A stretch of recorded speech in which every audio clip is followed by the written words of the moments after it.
I'm the type who finds peace on nighttime drives. The darkness, the empty streets, and the stillness of the sleeping world bring me a sense of calm. It feels as if the world stops just for me, offering space to think, reflect, and enjoy solitude. The night started like any other as I was driving home from a friend's house. It was a half-hour journey, winding through back roads and wooded areas. Normally, it's a peaceful drive where I can roll down the windows, let the cool night air drift in, accompanied only by the hum of the engine and the distant chirping of crickets. But that night, something felt off.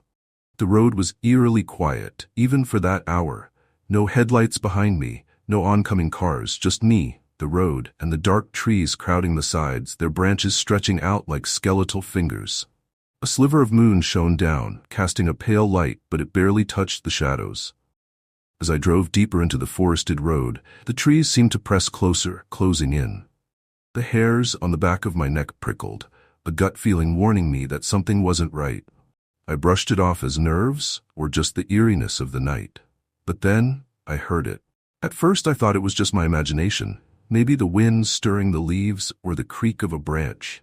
But then it came again, sharper this time, a scream, high-pitched and desperate, slicing through the silence like a blade.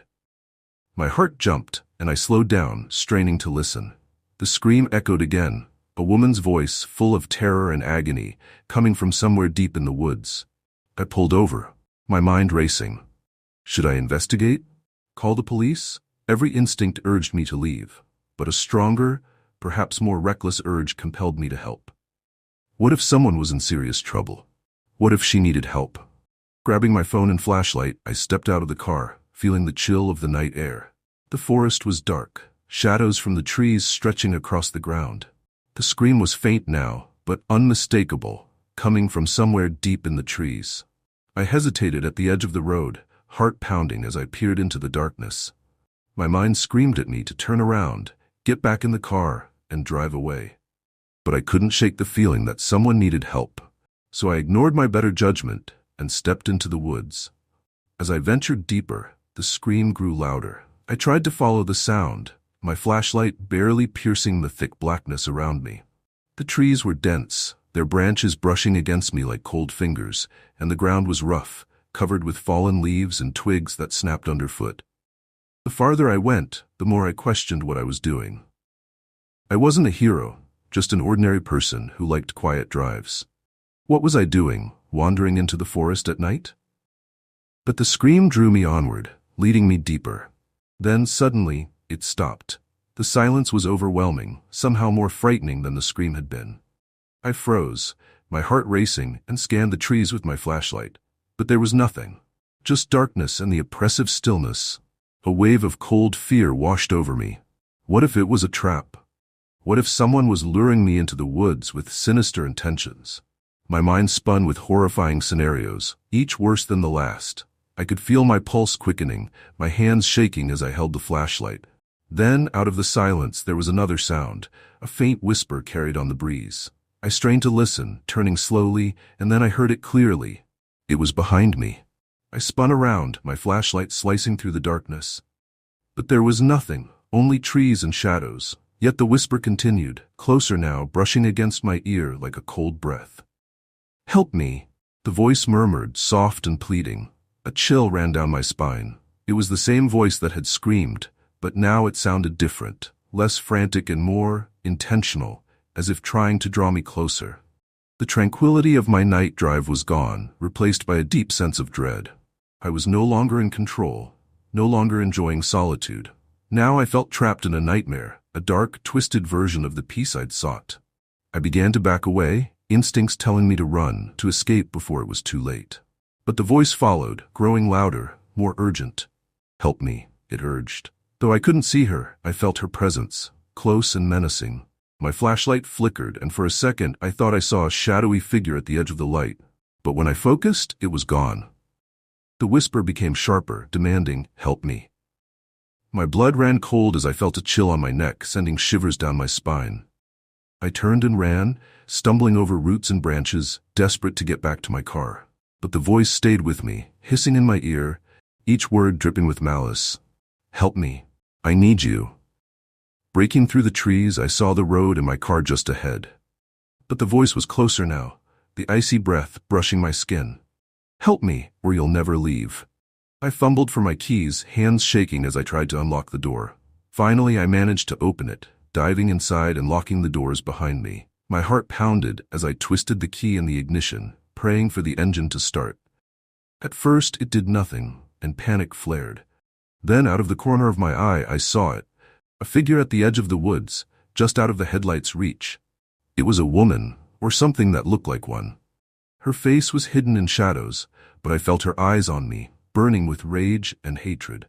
She began to move, gliding toward the car with unnatural speed. The engine roared to life, and I slammed my foot on the gas, tires screeching as I sped down the road. The figure vanished into the darkness, but her voice lingered, echoing in my mind. "Help me, or you'll never leave." I drove faster than ever, trees and shadows blurring past. The voice faded, replaced by the sound of the engine and my racing heart, but the fear didn't leave. A cold knot in my stomach stayed with me. I didn't stop until I reached my driveway. Finally, home. As I stepped inside and locked the door, I couldn't shake the feeling that something had followed me, something dark and dangerous. I collapsed on the couch, my hands still trembling. Turning on the TV, I hoped for a distraction, something to drown out the fear. But the news made my dread even worse. A woman's body had been found in the woods, not far from where I had been. Details were sparse, but the reporter mentioned something that chilled me to the bone. She had been found alone, her face twisted in terror. The broadcast ended with a request for anyone with information to come forward. But I knew I wouldn't say a word. What could I tell them? That I'd heard her screams, ventured into the woods, and then ran when I felt her presence? No, I kept silent. But the fear never left, lurking at the edges of my mind, a dark whisper echoing, "Help me, or you'll regret it." I haven't driven that road since, and I never will. Yet sometimes, alone in the dark, I think I hear her voice again, faint and distant, calling me back. And deep down I know if I ever listen, if I ever return, I'll never leave.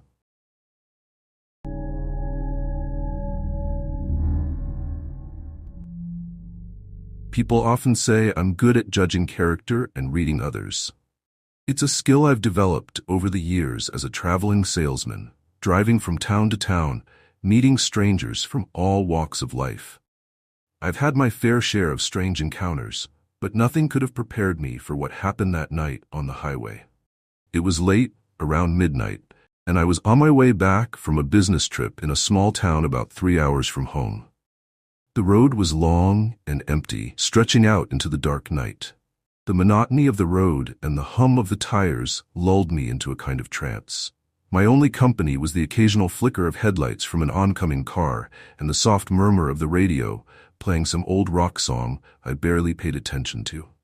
The night was calm, the sky clear, with a full moon casting a pale glow over the landscape. I was about halfway home when I saw him. A figure standing on the side of the road, his thumb outstretched in that universal gesture of desperation. He was a young man, probably in his early 20s, with a backpack slung over one shoulder and a look of weariness etched into his features. His clothes were dirty, his hair disheveled, and there was a shadow of stubble on his face. But what struck me most were his eyes, dark, sunken, with a haunted look that made me hesitate, but only for a moment. I wasn't in a hurry, and the road was deserted. Something in me, maybe a sense of pity, maybe just the desire to break the monotony of the drive, compelled me to pull over. "Where are you headed?" I asked as he approached the passenger side window. "Anywhere but here," he replied, his voice flat, emotionless. I should have taken that as a warning, but I didn't. I unlocked the door and he climbed in, tossing his backpack onto the floor between his feet. "Thanks," he muttered, barely looking at me. "No problem," I said, forcing a smile. "Rough night?" "You could say that." We drove in silence for a while, the only sound the steady hum of the engine and the faint crackle of the radio. The guy didn't say much, just stared out the window, his fingers drumming a nervous rhythm on his knee. I tried to make small talk, asking him where he was from, where he was headed, but his answers were short and vague. "Just passing through," he'd say, or "nowhere in particular." Something about him made me uneasy, but I couldn't put my finger on it. Maybe it was the way he avoided eye contact, or the way he seemed to flinch at every sound, every bump in the road. Or maybe it was the way he kept glancing in the side mirror as if expecting to see someone, or something, following us. I've picked up hitchhikers before, mostly college kids or drifters, looking for a ride to the next town. They're usually talkative, grateful for the lift, eager to share their stories. But this guy, he was different. There was a tension about him, a kind of quiet intensity that made the hairs on the back of my neck stand up. I tried to shake it off, telling myself I was just being paranoid. It was late, I was tired, and the guy was probably just having a rough night. But the unease wouldn't go away. It gnawed at me, growing stronger with every mile. And then he started to talk. "It's funny, you know," he said, his voice low, almost a whisper. "How things can change so quickly. One minute you're fine, everything's normal, and the next, everything's different. Everything's wrong." There was something in his tone that sent a chill down my spine. I glanced at him, trying to read his expression, but he was facing the passenger window. "Yeah," I said, not knowing what else to say. "Life can be unpredictable." He let out a soft, humorless laugh. "Unpredictable. That's one way to put it." We lapsed into silence again. The tension in the car was thicker now. I could feel my pulse quickening, my hands tightening on the steering wheel. Something was wrong, very wrong, but I couldn't figure out what. And then he turned to me, his eyes locking onto mine. "You ever wonder what it's like to die?" The question hit me like a punch to the gut. My mind raced, trying to process what he just said. I forced a laugh, trying to keep the mood light, but my voice came out shaky, uncertain. "I guess I haven't really thought about it," I said, my mouth dry. He didn't respond right away, just kept staring at me with those dark, hollow eyes. And then, in a voice so quiet I almost didn't hear it, he said, "I have." My heart skipped a beat. I glanced at him, trying to gauge his mood, trying to figure out if he was messing with me or if he was serious. But his expression was unreadable, his face a mask of calm. "I've thought about it a lot," he continued, his voice barely above a whisper, "about how it would feel, what it would be like to just let go." The air in the car grew colder, the silence pressing in around us. I could feel my heart pounding in my chest, my palms slick with sweat. I didn't know what to say, didn't know how to respond. All I knew was that I wanted him out of my car now. But before I could say anything, he spoke again. "I used to be like you," he said, his tone wistful. "Normal, happy, had a good job, a family, everything I could ever want. But then something happened, something that changed everything." I swallowed hard, my throat tight. "What happened?" He smiled, but it was an old, empty smile, devoid of any warmth. "I died." The words hung in the air, heavy with meaning. My mind raced, trying to make sense of what he was saying, but nothing made sense. Was he speaking metaphorically, or was he serious? I didn't have time to think before he continued. "It wasn't quick," he said, his voice growing softer, more distant. "It was slow, painful. I could feel everything, every moment, every sensation. The fear, the pain, the darkness. It was like being trapped in a nightmare you can't wake up from." I glanced at him, and for a split second I thought I saw something in his eyes, a flicker of pain, of fear. But it was gone as quickly as it appeared, replaced by that same cold, empty stare. "And then it was over," he said, his voice flat, emotionless. "And I was different. I wasn't the same person anymore. Something inside me had changed. Something dark, something wrong." My breath caught in my throat, my mind racing. This guy, whoever he was clearly disturbed. But there was something else, something in the way he spoke, in the way he looked at me, that made me believe he was telling the truth. And that terrified me. I wanted to stop the car, to pull over and tell him to get out. But I couldn't. My hands were frozen on the steering wheel, my body paralyzed by fear. All I could do was keep driving, the road stretching out before us. "You know what the worst part is?" he asked, his voice barely audible. I shook my head, not trusting myself to speak. "The worst part is, you never really leave. You're stuck in that moment, that place, forever. And no matter how far you run, no matter how hard you try, you can't escape it." I swallowed hard, my heart pounding in my chest. What do you mean?" He turned to me, his eyes locking onto mine, and for the first time I saw a flicker of something in his expression. Desperation, fear, anger. "You can't escape," he said, his voice rising. No matter how fast you drive, no matter how far you go, it's always there, waiting for you, watching you, ready to take you back.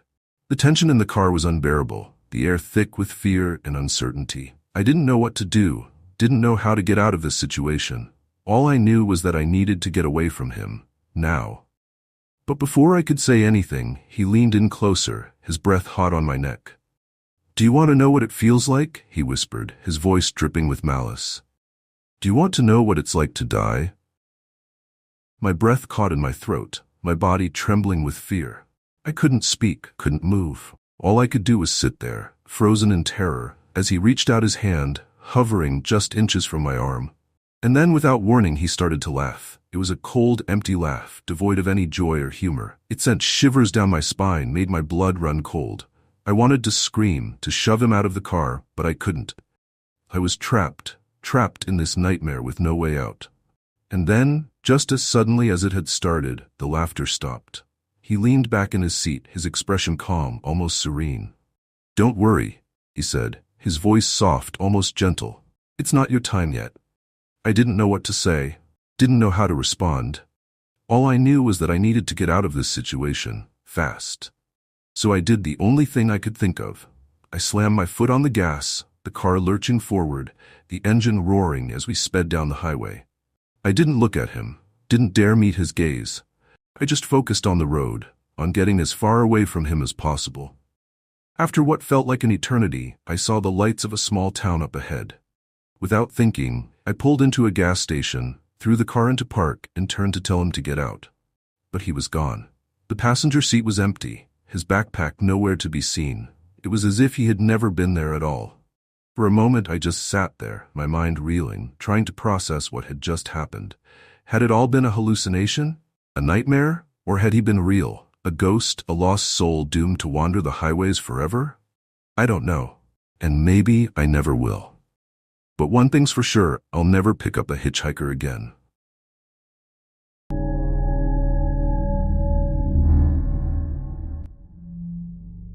The night was cold, too cold for early autumn, which had been unusually mild up until then. My breath fogged up the windshield as I drove down that desolate highway. The truck's heater working overtime to keep the chill at bay. I had been driving for hours, my destination a remote cabin nestled in the mountains, a weekend getaway with some friends. The road was winding, stretching out like a dark ribbon through the dense forest, and I hadn't seen another car for miles. There was a certain comfort in the isolation, a sense that I was truly alone out here, away from the noise and bustle of the city. But as the road twisted and turned, that comfort began to wear thin, replaced by a growing sense of unease. It was the kind of road where the darkness seemed to press in from all sides, the headlights barely penetrating the thick veil of night. And that's when the truck started to overheat. At first, it was just a flicker on the dashboard, the temperature gauge creeping up into the red. I frowned, my grip tightening on the steering wheel as I glanced down. The needle was climbing steadily, a small warning that something was wrong. "Great," I muttered, glancing at the dashboard. The truck was old, but it had never given me much trouble before. I figured it was probably just the long drive, the strain of climbing the mountain roads in the cold. But as the temperature gauge continued to rise, I knew I couldn't ignore it any longer. I slowed the truck to a crawl, looking for a place to pull over. The road was narrow, flanked by thick trees on either side. Eventually, I found a small turnout, barely wide enough for the truck, and pulled over. The engine was hissing, steam billowing out from under the hood as I stepped out into the cold night air. The wind cut through my jacket, biting into my skin as I popped the hood and was greeted by a wave of heat. The engine was practically glowing, the metal shimmering with the intensity of the heat trapped beneath it. I grabbed a rag from the back of the truck and carefully twisted the radiator cap, releasing a plume of steam that rose into the night like a ghostly apparition. The smell of antifreeze was sharp in the air, a pungent reminder of the trouble I was in. I waited for the engine to cool, the minutes stretching out in the silence. The woods around me were unnervingly quiet, the only sound the faint rustle of leaves in the wind.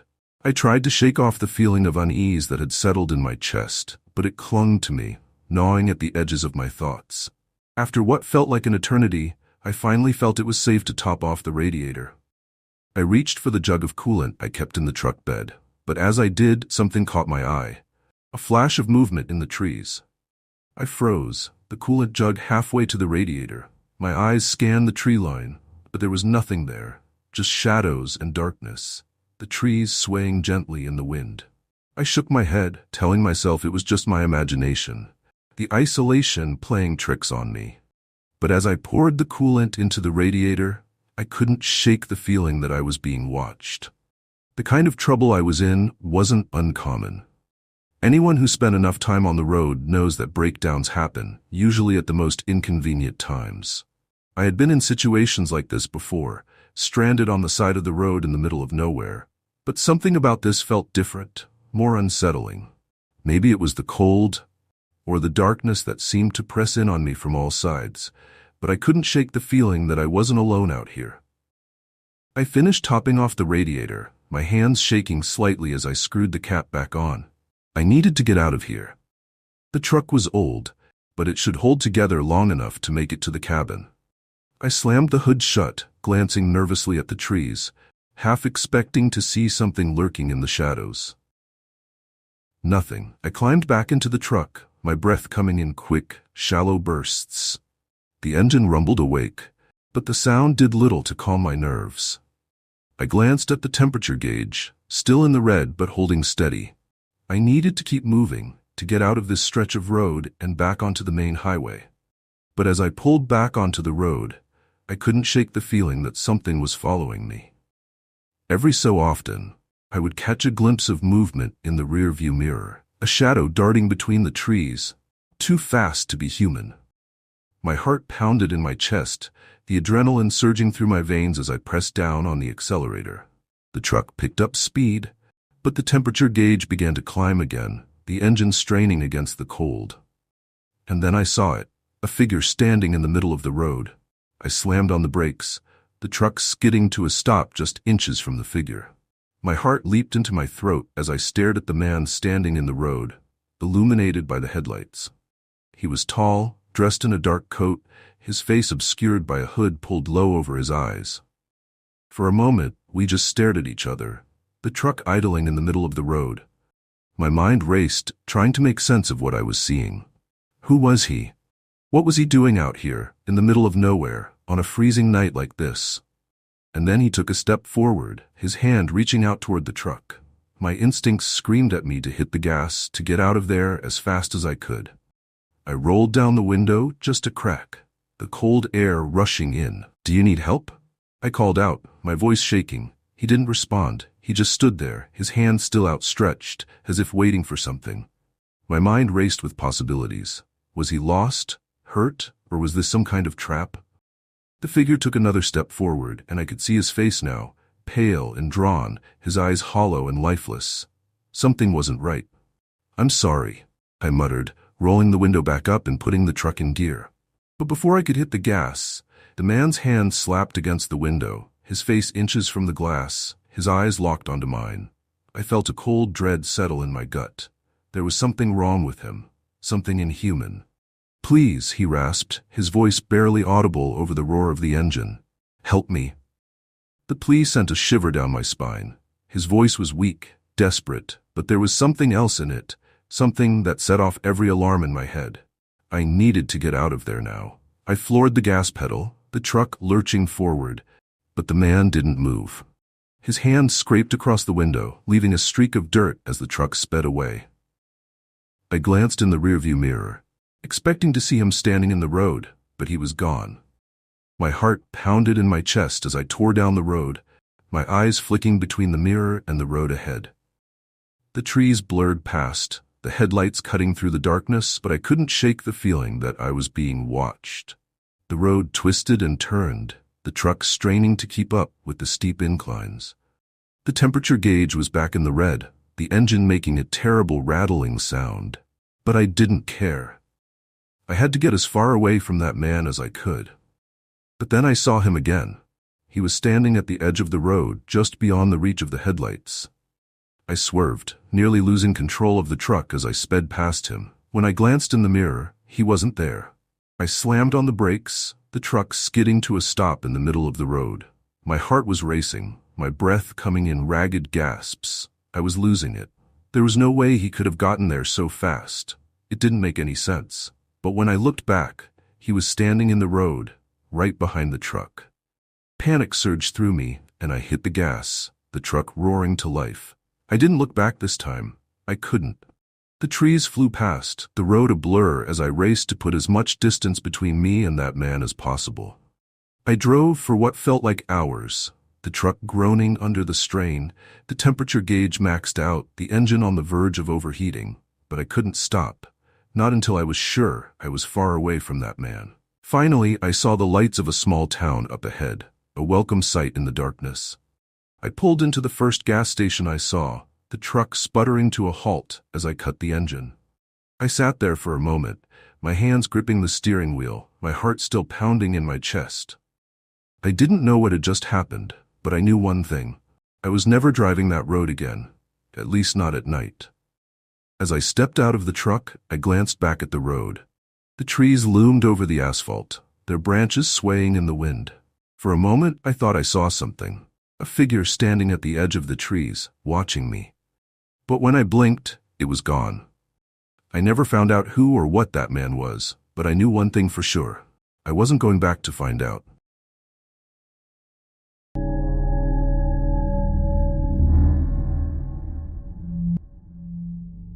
Summer nights were perfect for late-night drives, something I had always loved. The cool air filtered through the open windows, the steady hum of the tires, and the way everything seemed to slow down made it all feel so peaceful. My girlfriend Natalie was less enthusiastic, but she indulged me on this particular night. We were winding down a dirt road that cut through the dense woods near her family's farmhouse. It was late, nearly midnight, and the road was empty. We hadn't seen another car for miles. The moon was a pale sliver in the sky, barely visible through the thick canopy of trees that loomed over us. The only light came from the headlights carving a path ahead. "Why do you always insist on these creepy back roads?" Natalie asked, her voice breaking the silence. She leaned back in her seat, arms crossed over her chest, her expression half amused, half annoyed. "Because they're peaceful," I replied, glancing at her with a grin. "And it's not creepy, it's just quiet." "It's creepy," she said, but there was a playful tone in her voice, like something out of a horror movie. I laughed, but I couldn't deny there was a certain eeriness to the place. The trees were so thick and the darkness so complete, it felt like we were driving through a tunnel. The road was narrow, barely wide enough for one car, and the underbrush on either side seemed to close in on us as if the forest were trying to swallow us whole.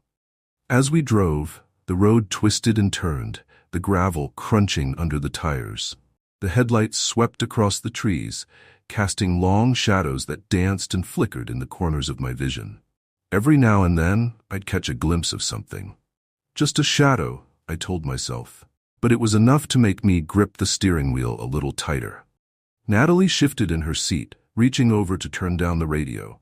The music had been playing softly in the background, but now it felt out of place, too cheerful for the oppressive darkness surrounding us. "Let's just get to the cabin," she said, her voice quieter now, as if she didn't want to disturb the stillness. I nodded, focusing on the road ahead. We were about 20 minutes away from the farmhouse, a cozy little place Natalie's family had owned for years. We had spent many weekends there, hiking, fishing, just getting away from it all, but the road to the farmhouse was always the worst part. Long, winding, and completely isolated. We continued driving in silence, the only sound the rumble of the truck's engine and the crunch of gravel under the tires. The road seemed to stretch on forever, the trees growing denser, the darkness deeper.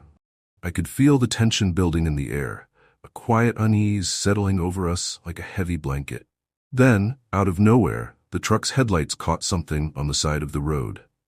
At first, I thought it was just a tree or a large bush, but as we got closer I realized it was a man standing perfectly still at the edge of the road, just beyond the reach of the headlights.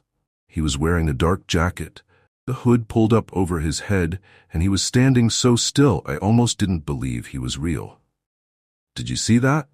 Natalie whispered, her voice barely audible. "Yeah." I said, my heart starting to race. I saw him. I slowed the truck to a crawl, my eyes locked on the figure in the darkness. As we drew nearer, the man didn't move. He just stood there, watching us, his face hidden in the shadows. A shiver ran down my spine. Something about the way he stood there, so still and silent, made the hair on the back of my neck stand on end. There was something wrong about him, something that made me want to slam on the gas and get the hell out of there. But instead, I did something stupid. I rolled down the window. "Hey!" I called out, my voice shaky. "Are you okay?" For a moment, there was no response. The man just stood there, his back to us. Then slowly, he turned his head towards us. I couldn't see his eyes, but I could feel them on me, cold and empty. "Let's go," Natalie said, her voice trembling. "Please, let's just go." I hesitated for a moment longer, something compelling me to stay to see what this man wanted, but the look on Natalie's face, the fear in her eyes, snapped me out of it. I nodded, rolling up the window and pressing down on the gas. The truck lurched forward, the headlights sweeping past the man as we sped down the road. I glanced in the rearview mirror, half expecting to see him standing in the middle of the road watching us leave. But he was gone. We drove in silence for a few minutes, the tension between us thick enough to cut with a knife. My hands were shaking, my mind racing with 1,000 questions. Who was that man? What was he doing out here in the middle of nowhere so late at night? And more importantly, where did he go? "I don't like this," Natalie said, breaking the silence. "Something's not right. That guy, he didn't feel normal." "I know," I said, trying to keep my voice steady. "But he's gone now. We're almost at the farmhouse. We'll be fine." But even as I said it, I didn't believe it. The road seemed to stretch on forever. The trees pressing in on us from all sides. The darkness was so complete, it felt like we were the only two people left in the world. The only light came from the truck's headlights, carving a path through the night. Then, just as I was starting to relax, something caught my eye, a flash of movement in the trees. "Did you see that?" I asked, my voice tight. "See what?" Natalie replied, her eyes wide with fear. "I don't know," I said, my heart pounding in my chest. "Something in the trees. I think it was that guy." Natalie's hand tightened on the armrest. "Are you sure?" "No," I admitted, "but we're not stopping to find out." We drove faster, the truck bouncing over the rough road, the trees blurring past. The darkness grew thicker and more oppressive. I kept my eyes on the road, but I couldn't shake the feeling that we were being followed, that the man was out there somewhere watching us. Every now and then, I'd catch a glimpse of something, a shadow, a flash of movement. But when I looked, there was nothing there. It was like the woods were playing tricks on me, distorting reality, making me see things that weren't there. But deep down, I knew it wasn't just my imagination. There was something out there, something that shouldn't be. "Did you hear that?" Natalie asked suddenly, her voice barely a whisper. I strained my ears, listening. At first, there was nothing but the sound of the engine and the wind rushing past the windows. But then I heard it, a faint rustling, like something moving through the underbrush. My grip tightened on the steering wheel, my heart racing. I glanced at Natalie, and the look on her face told me she heard it too. "Don't stop," she whispered. "Just keep driving." I nodded, pressing down on the gas. But no matter how fast we went, the sound seemed to follow us, growing louder, closer. Then out of nowhere, something darted across the road. I swerved, narrowly missing whatever it was, my heart leaping into my throat. I glanced in the rearview mirror, expecting to see the man standing in the road, but there was nothing, just darkness. "Let's just get to the farmhouse," Natalie said, her voice trembling. "We'll be safe there." I didn't argue. I just kept driving, the truck roaring down the narrow road. The farmhouse wasn't far now. Just a few more minutes, and we'd be safe. But the fear gnawed at me, a cold, heavy weight in the pit of my stomach. We pulled into the driveway, the farmhouse's porch light a welcome sight in the darkness. I parked the truck, but neither of us moved. We just sat there, the engine idling, the silence pressing in around us. "Do you think he's still out there?" Natalie asked, her voice barely above a whisper. "I don't know," I admitted, "but we're not going to find out." We hurried inside, locking the door behind us. The house was warm and cozy, but I couldn't shake the feeling that something was wrong, that we weren't alone. We spent the rest of the night huddled together on the couch, listening to the wind howling outside. Every creak, every rustle made my heart race, convinced that the man from the woods was out there, watching, waiting. But morning came and the sun rose and the fear slowly ebbed away. We never saw the man again, but the memory of that night stayed with us. Even now, whenever I drive that road, I can't help but glance into the woods, half expecting to see him standing there, watching me. But he's never there. If these stories gave you goosebumps, don't forget to hit that like button and share them with someone who enjoys a good thrill. Make sure you're subscribed with notifications on so you don't miss our next spine-chilling tale. Have a creepy story of your own? Drop it in the comments. We might just feature it in an upcoming video. Stay safe out there. Thanks for watching, and I'll see you in the next video.